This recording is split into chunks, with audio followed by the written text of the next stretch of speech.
17 years old, straight A honors students, tickets in hand, ready to fly. But in a world where skin color can still outweigh achievement, Zara and Nia's dream trip would turn into a nightmare before they ever left the ground. What happens next isn't just about one flight.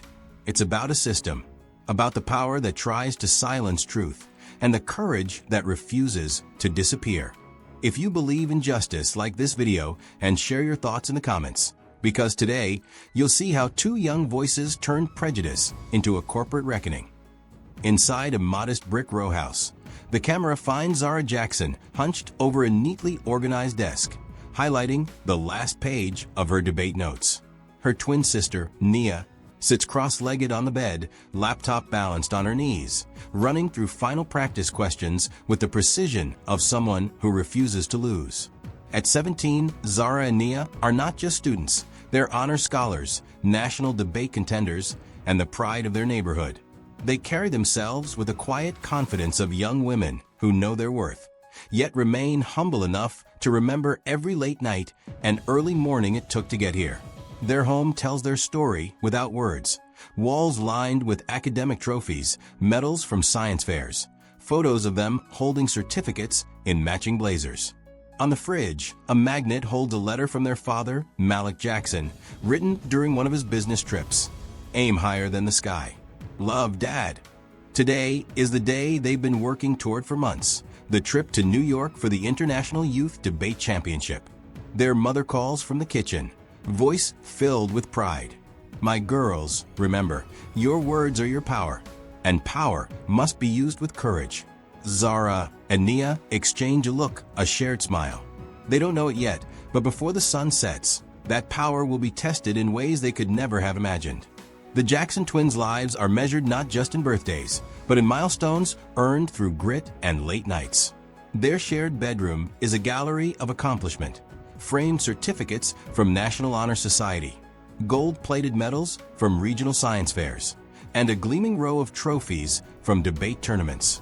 On Zara's side of the desk, binders labeled evidence and counterpoints are neatly stacked, color-coded for quick reference. On Nia's side, her debate speeches are scrawled in looping handwriting across yellow legal pads, each page underlined and highlighted like a battle plan.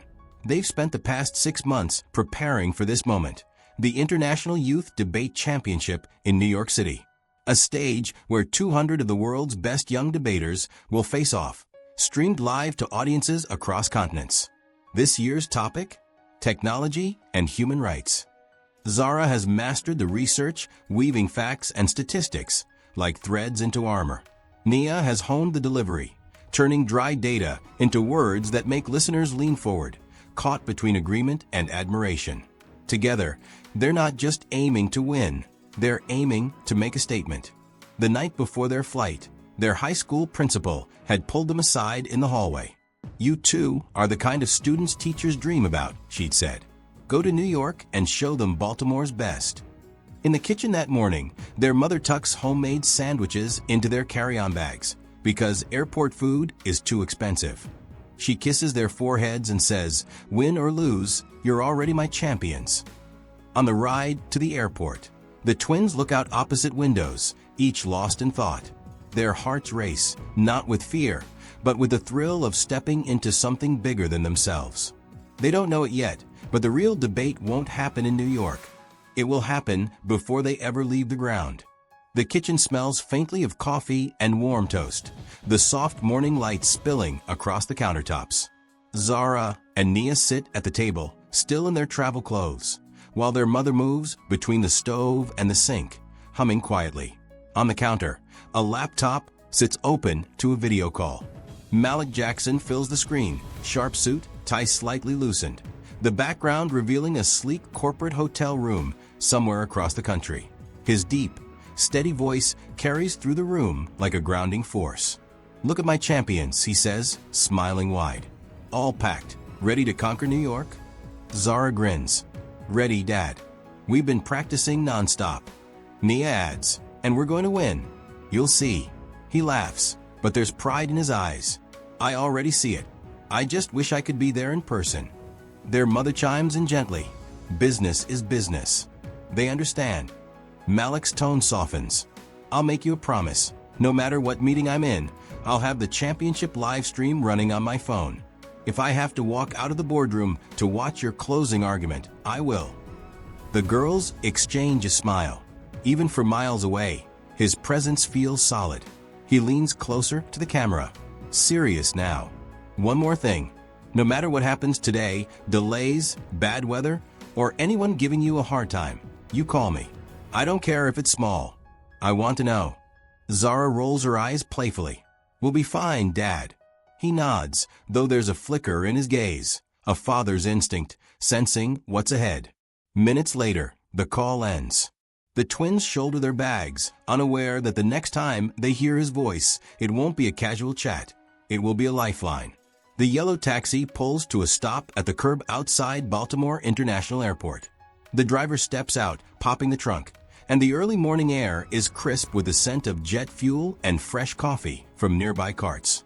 Zara and Nia step onto the sidewalk, each gripping the handle of their carry-on with one hand and the strap of their debate bags with the other. It's barely 7 a.m., their flight not scheduled to board for nearly 2 more hours, exactly how their father taught them to travel. Early is on time is late. They move through the sliding glass doors into the terminal, greeted by the hum of rolling suitcases, overhead announcements, and the occasional burst of laughter from travelers greeting loved ones. The Sky Connect Airlines check-in counter is only half full. The twins join the short line, adjusting their neatly pressed blazers.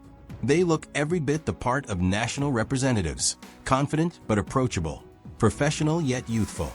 When it's their turn, the ticketing agent greets them with a neutral smile. Good morning. IDs and boarding passes, please. Zara hands hers over first, followed by Nia. The agent scans them, types a few keystrokes, and without hesitation, prints their baggage tags. Heading to New York? You're all set. Gate C14. Security's just past the food court. The exchange is routine, unremarkable, no questions, no delays.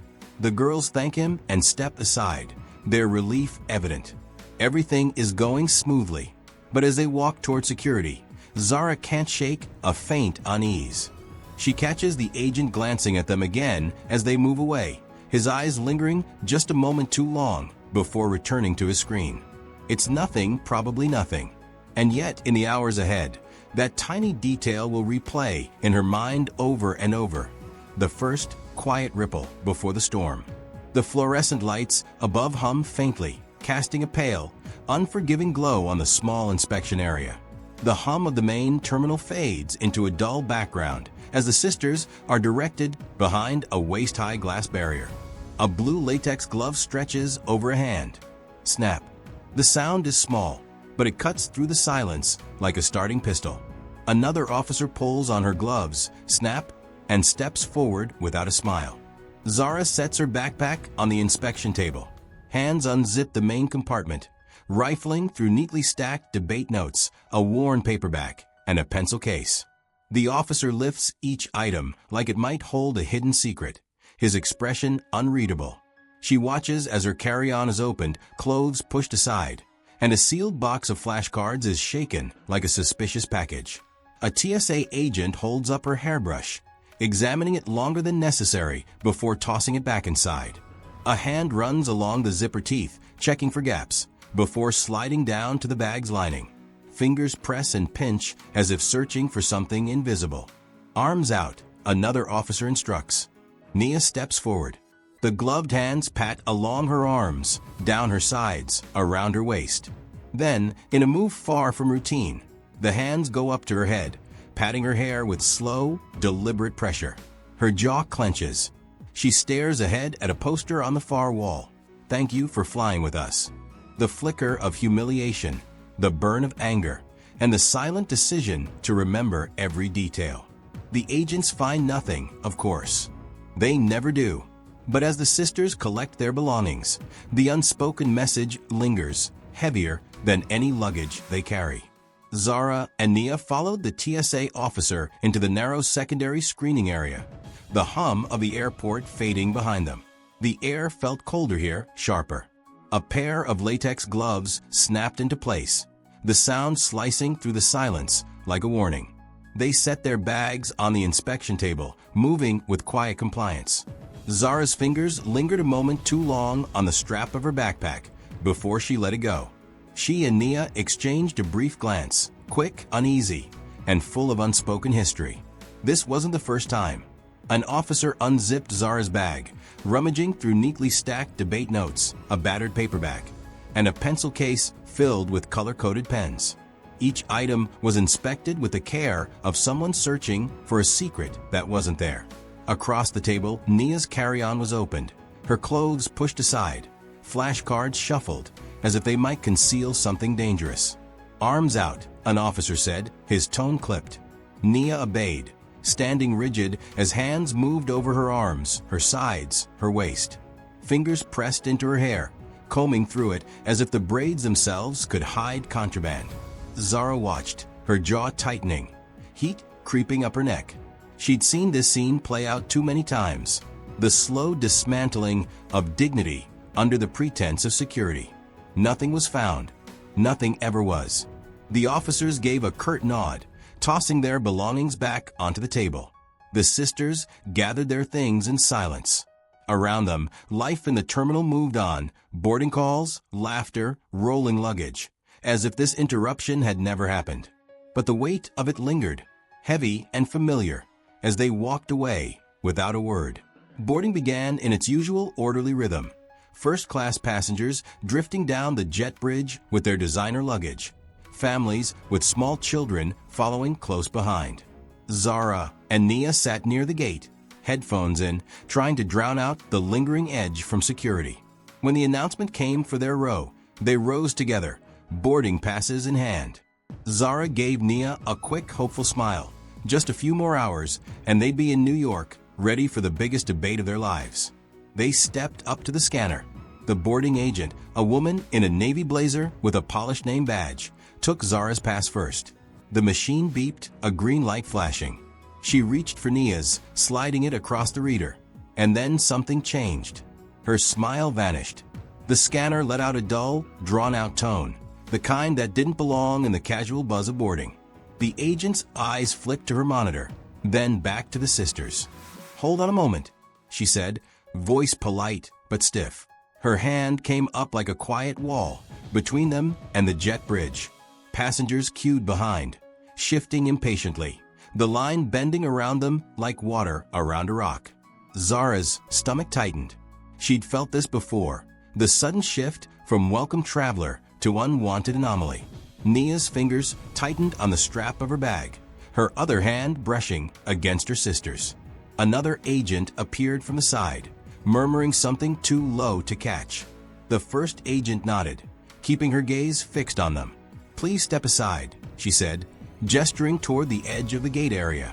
The world around them, boarding calls, rolling suitcases, casual chatter, seemed to dim, as if the moment had its own gravity, pulling them out of the normal flow of travel and into something colder, more deliberate. Zara and Nia stepped aside, the warmth of anticipation draining into a chill that seemed to settle over the gate. The boarding agent tapped at her screen, eyes darting between the monitor and the sisters. "There's a problem with your tickets," she said finally. Her tone clipped, rehearsed. Zara's brow furrowed. "What kind of problem? We already checked in." The agent cut her off gently, but with an authority that brooked no argument. "We just need to verify your IDs again." It was the same language they'd heard before, the same sterile phrasing that dressed suspicion up as procedure. Nia slipped her hand into her bag, retrieving her passport, the movement deliberate, calm, the kind of calm you practice when you know people are watching for anything else. A second agent arrived, holding a small clipboard. "If you'll just step over here," she said, indicating a narrow gap between the boarding lane and the window. Outside, the jet bridge waited, tantalizingly close, a tunnel to the future they'd been working toward for months. Zara handed over her ID, forcing herself to keep her voice even. "Is this going to take long? Our competition starts tomorrow morning." The first agent offered a thin smile that didn't reach her eyes. "It shouldn't, if everything checks out." If. That word landed heavier than it should have. Nia glanced at her sister, a quiet, shared acknowledgement passing between them. This wasn't about tickets. It wasn't about IDs. And it wasn't the first time. The line of passengers moved on without them, disappearing into the jet bridge, the door closing in inches. Each beep of a boarding pass behind them felt like a countdown. As Zara and Nia stood to the side, the boarding gate's rhythm went on without them. The soft beeps of scanned tickets, the rolling of carry-on wheels, the quiet hum of passengers eager to reach their seats. Then, a man in a faded Yankees cap approached the scanner. The agent glanced at his boarding pass and frowned. "Sir, this ticket isn't matching our system." He laughed, scratching his jaw. Yeah, my wife booked it under her name by accident." The agent tapped the keyboard twice, gave a small shrug, and with a light almost joking, "Well, we'll sort it out later," waved him through. He strolled past without a glance back, disappearing down the jet bridge. No ID recheck, no clipboard, no stepping aside. Zara's jaw tightened, her fingers curling around the strap of her backpack. Nia said nothing, but her eyes followed the man until he was gone, the unspoken question between them louder than any protest they could voice in that moment. The first agent returned, still holding their IDs, her expression neutral as ever. But the sisters could feel the weight of the imbalance settle in their chests. One by one, passengers filed past them into the jet bridge, their eyes flicking toward the sisters before quickly looking away, or lingering just long enough to make the silence feel heavier. The boarding agent kept typing, clicking, and sighing as if this were all a great inconvenience. A second staff member joined, leaning in to whisper something, their gaze cutting toward Zara and Nia. From behind them, the boarding line swelled. People shuffled impatiently, the rustle of coats and bags mingling with a low murmur of voices. "What's the hold-up?" someone asked. "I think it's those girls," another replied, just loud enough to be overheard. A man coughed pointedly, and a woman shifted from foot to foot, eyes narrowing in their direction. Zara could feel heat creeping up her neck, the burn of being on display without having done anything wrong. Nia stared straight ahead, her lips pressed in, the tension in her jaw betraying her effort to stay composed. Every whisper seemed to press in closer, every sideways glance another reminder that this wasn't just a delay, it was a performance. And they were the unwilling center of it. 20 minutes had passed. Not 20 quiet, patient minutes, but 20 minutes of the same phrases tossed back and forth like a ball no one wanted to catch. "We just need to verify a few things. It'll only take a moment. I'm afraid I can't let you board yet." Each time, Zara and Nia tried to explain, to show their IDs again, to point out that their father had booked everything weeks ago. Each time, they were met with a tight smile and the same polite wall of refusal. Then, the tone shifted. The boarding agent glanced over Zara's shoulder, and both she and her colleague straightened. Two uniformed security officers stepped forward, their presence parting the crowd behind them. One had a clipboard, the other a radio clipped to his vest. Their eyes didn't greet the sisters, they scanned them, as if measuring risk, as if cataloging danger. "Ladies," the taller officer said, voice calm but edged with authority, "we're going to need you to step aside with us." Nia's stomach nodded. Zara opened her mouth to protest, but the officer's gloved hand made a small, almost casual gesture toward the waiting area. The kind of gesture that wasn't a suggestion. Whispers surged through the line again, louder this time. "Security." What did they do? The officers positioned themselves on either side of the sisters, their posture less like guides and more like guards. To anyone watching, it didn't look like two honors students on their way to a debate in New York. It looked like an arrest in slow motion. Zara's throat was dry, her heart pounding against her ribs. She swallowed hard, forcing the words out, her voice trembling but sharp enough to cut through the hum of whispers. "Call Dad," she said. The officer nearest to her didn't even blink. "Ma'am, we'll get to that. Right now, we just need you to come with us." "No," Zara's voice rose, not loud but loaded. "You call him. Right now. He's expecting us in New York tonight. He'll explain everything." The shorter officer exhaled through his nose, the faintest hint of annoyance breaking through his professional mask. Let's just step into a private area, okay? Nia's hand brushed against her sister's, a quick squeeze, part warning, part comfort. But Zara's eyes didn't move from the officers. She knew what this was. They both did. And yet the absurdity of it, being treated like this over nothing, while their father sat miles away, thinking his daughters were already halfway to their gate, made the air between them heavy. The taller officer tilted his head toward the glass-walled security room at the end of the concourse. "Please," he said. But the word didn't sound like a request. The shorter officer finally sighed, producing a phone. After an exchange of clipped words and a check of the passenger list, he handed it to Zara. She pressed it to her ear. "Dad." Malik Jackson's voice came through steady, almost too steady, the kind of calm that carried its own warning. "Put me on speaker." The officer hesitated, glancing at his partner. Malik's voice cut in again, firmer this time. Now, with a reluctant tap, the phone was set to speaker mode. His voice filled the tense little circle at the gate. "This is Malik Jackson. My daughters are Zara and Nia Jackson, honor students, traveling to represent their school at a national debate competition. You have held them for nearly half an hour without cause. You will either clear them to board this plane in the next 2 minutes, or you will explain your actions to my attorney and to the national press I'm about to call." No one spoke. The murmurs from the line behind them grew louder. Malik didn't wait for an answer. "Your move." The silence after his last words was brief, too brief for anyone to think he was bluffing. Malik's voice sharpened, each syllable precise, like he was carving the air. "Names. Badge numbers." Now, the taller officer straightened instinctively, as if his spine had been yanked by a string. The boarding agent's hand froze over the scanner. "And while you're at it," Malik continued, his voice low but carrying, "I want incident reports filed. I want a written explanation for why my daughters were singled out, searched, and humiliated in front of dozens of witnesses while other passengers with ticket discrepancies walked right through." The officers shifted uncomfortably. One began scribbling in a notepad. The agent cleared their throat but said nothing. "I will be requesting security footage from this terminal," Malik pressed on. "And I'll be expecting your airline's legal department to explain exactly how this aligns with your so-called policies." Even through the phone's tinny speaker, his presence filled the space. The murmurs from the waiting passengers swelled, a mix of curiosity and disapproval aimed squarely at the staff. No one dared meet Zara or Nia's eyes. Malik's voice dropped an octave, slow and deliberate, the kind of tone that left no room for interpretation. "Ground every flight," he said, "until my daughters are on board." A stunned silence rippled through the gate area.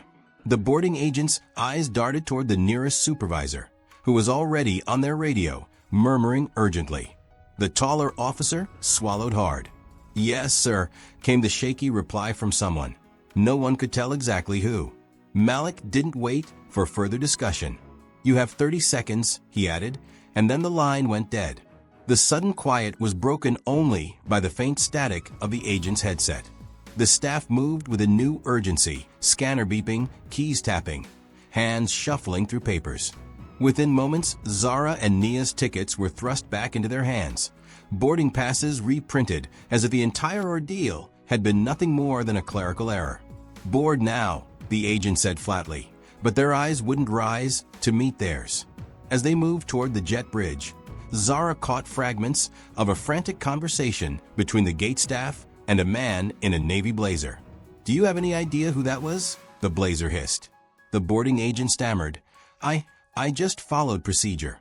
"That was Malik Jackson," the man snapped, "CEO of Jackson Global Logistics, our largest freight partner in the entire airline network."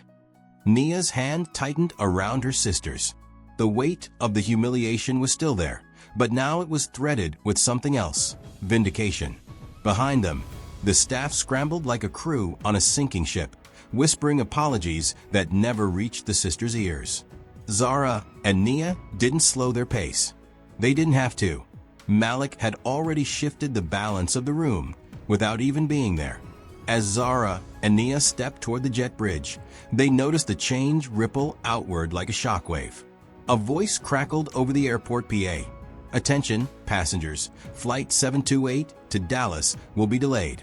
Flight 441 to Miami will be delayed." Gate screens flickered red, with the word "delayed" stamped across departure after departure. The once steady rhythm of boarding calls dissolved into confused murmurs and restless shifting feet. Behind them, the boarding agent fumbled with the phone, her face pale, eyes darting to the supervisors, now huddled in an urgent conference. One man tapped furiously at a tablet. Another gestured toward the sisters, his expression caught somewhere between fear and regret. Zara and Nia exchanged a silent glance, not triumphant, not smug, just steady. They'd been here before, cornered by suspicion. But never had they watched the entire machine grind to a halt, just for them. And somewhere, far from the terminal, Malik Jackson's voice was still echoing through phone lines, tightening its grip on the system until the path ahead for his daughters was cleared. Phones were already out, lenses catching every 10 seconds. Passengers angled for the best shot, some pretending to scroll, others openly filming as if this were the climax of a drama they'd paid to see. A woman near the window whispered, "That's going viral," without looking up from her screen. In another row, a teenager was already typing a caption. "Airline stops two sisters from boarding. Dad shuts down the airport." By the time Zara and Nia finally stepped forward, escorted past the frozen gate line, notifications were buzzing in pockets across the terminal. On Twitter, the first shaky video hit 50,000 views before they reached the jet bridge. By the time the cabin door closed, hashtags were forming, and strangers were choosing sides in a story that was still unfolding. Somewhere above the noise of boarding announcements and security radios, the sisters could feel it. This wasn't just an incident anymore. It was a spectacle, a reckoning, and the whole world was watching. Just as the sisters were about to step onto the jet bridge, a cluster of sharply dressed figures approached, suits, polished shoes, and faces that had learned to smile under pressure. The lead executive, a tall man with silver hair and an airline pin glinting under the harsh terminal lights, forced a cordial tone. "Ladies, we'd like to extend our sincerest apologies for the misunderstanding." Zara's eyes narrowed. "Is that what you call it?" Another exec, a woman clutching a leather folio, jumped in. "We'd like to offer complimentary first-class upgrades and travel vouchers for your inconvenience." Her words came fast, her eyes scanning for the nearest camera. But the sisters weren't performing for their benefit. They were just standing in the storm, watching these people scramble not out of remorse, but out of damage control. Passengers continued filming. One of the execs glanced toward a phone lens and softened his smile, as if rehearsing for the evening news. From somewhere behind them, a voice muttered, "Too late. They're already trending." The air was thick with forced civility, but under it, the truth pulsed. This wasn't kindness. It was containment. While executives spoke in carefully measured tones, a uniformed supervisor slipped away toward the security office. Behind tinted glass, a staff member frantically scrubbed through CCTV feeds, fingers hovering over the delete prompt. In the terminal, another airline employee moved quietly from row to row, leaning over passengers with a polite smile that didn't reach her eyes. "Company policy. Please delete any videos for privacy reasons." But the crowd wasn't playing along. A middle-aged man in a baseball cap simply shook his head, holding his phone higher. A teenager live-streamed the interaction with the caption, "They're trying to cover it up." Every attempt to make the footage vanish only made it spread faster. Mirrors upon mirrors across the internet. Someone whispered, "Screenshots are forever," and a ripple of defiance passed through the onlookers. From a corner, Zara caught sight of an officer entering the security room, his voice sharp. The supervisor's hand froze over the keyboard. The CCTV footage was no longer just evidence. It was a ticking bomb. Before the supervisor could even close the CCTV window, the sliding doors to the terminal security office opened again, this time to admit two people in dark suits, moving with quiet authority. No badges, no airline logos, just the unmistakable precision of people who belonged to a different league. One stepped forward, speaking in a calm, clipped tone. "We're counsel for Mr. Malik Jackson." Effective immediately, All video and audio records related to this incident are to be preserved under federal evidence retention statutes. Any attempt to delete or alter them will be considered obstruction. The room seemed to shrink. Within minutes, signed injunction orders began printing from a portable legal printer they carried in a slim briefcase. A courier arrived with sealed evidence bags, into which security staff, now pale and silent, placed hard drives and memory cards. Zara and Layla, still standing by the boarding gate, saw it happen through the glass wall, their father's team locking everything down with surgical precision. Whispers rippled through the terminal. They're not just lawyers, these are the guys who make things happen. The power dynamic had shifted. This was no longer about two young women trying to board a flight. It was about a corporation now standing in the crosshairs of a man who controlled half their cargo contracts. 3 weeks later, in a polished press room lined with airline banners, the company's CEO stood behind a podium, cameras flashing like a firing squad. The mood was tense. Investors were watching, the public was watching, and Malik Jackson was sitting in the front row, his presence radiating quiet authority. The CEO cleared his throat. Following recent events at our international terminal, we are announcing sweeping reforms to ensure every passenger is treated with dignity, regardless of race, religion, or appearance. A large display screen behind him lit up with bold text. 1. Mandatory anti-discrimination training for all frontline and management staff, designed and led by independent civil rights educators. 2. Transparent complaint tracking. Every complaint now entered into a public, searchable database, with investigation timelines and outcomes visible online. 3. Independent oversight panel, made up of community leaders, legal experts, and passenger advocates. Cameras zoomed in on Malik, who gave a slow, deliberate nod, more for the public than for the airline. The sisters sat beside him, no longer silent or small, but composed and resolute. Reporters shouted questions. The CEO kept repeating the new mantra, printed on every backdrop. No passenger left behind. No voice ignored. Social media exploded again, this time with a headline, "From humiliation to reform. The sisters who changed an airline." Months later, sunlight poured through the terminal's glass walls, catching the shimmer of the new airline banners. Passengers moved freely, no security checkpoints bristling with suspicion. No whispered profiling. Zara and Layla walked side by side toward their gate, upgraded boarding passes in hand, not because of status, but because the airline insisted. As they stepped onto the jet bridge, a young flight attendant, eyes wide with recognition, paused. "You two, you changed things. For all of us." Zara smiled faintly, her voice steady, but carrying the weight of everything they had endured. "We didn't want to be a lesson. But if we are, let it be one the world never forgets." The cabin doors closed, engines roared, and somewhere above the clouds, two sisters finally flew without fear.